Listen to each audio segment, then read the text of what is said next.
Don't you leave the room while decluttering, and here's why. And I don't mean don't go to the bathroom or don't get a glass of water when you're decluttering. I mean when you are decluttering a certain area and you come across an item that you look at and you think, oh, I know where that goes, and your light bulbs go up and you really want to rush out the door and return that item where it belongs to, like in the garage.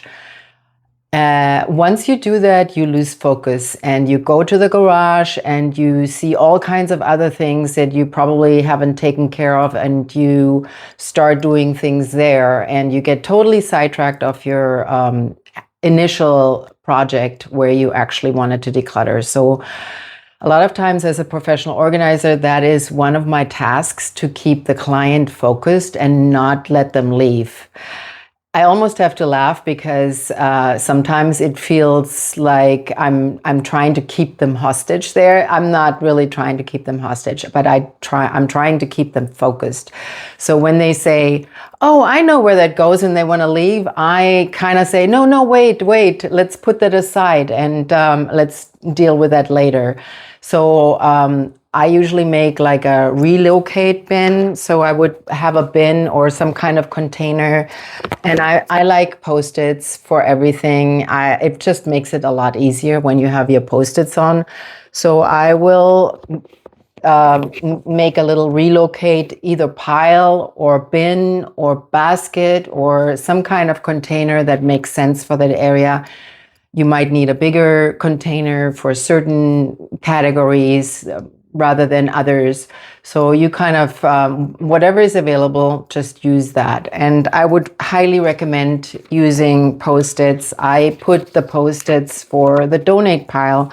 I put a Post-it for the trash even, and I put a Post-it for the keep. So it's very visual, like when you have even if you use the floor as your different piles, you have a Post-it ready, and then it's very easy to kind of sort through an area and put your keeps, your donate, and your trash. You might want to put it right into the trash bag, but nevertheless, you have it very, very easily an oversight of what you're doing.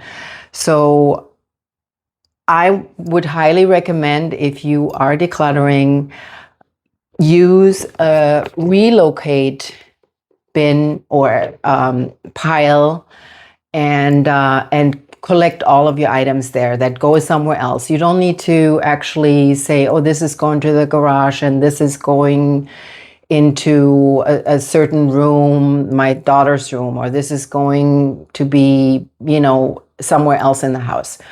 So if it has a home and you know where it goes, just put it in the relocate bin, and then you can deal with that bin or that pile later. Once you're finished with your decluttering of your area, then you can actually tend to that relocate bin. And the nice thing is you can actually do that another day. If you don't have the time to do it right after, it might take some time to actually, once you decluttered your area, let's say you're doing a closet and you come across paperwork and books and things that go maybe in the garage or maybe to your kid's room or your mom or whatever it might be.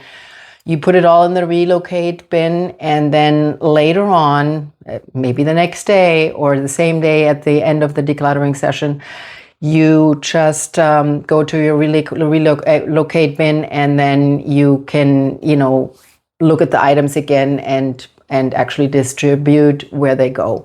Like I said, sometimes it could take a little while, maybe half an hour, or it depends on how big your relocate bin is and how many items there are in there.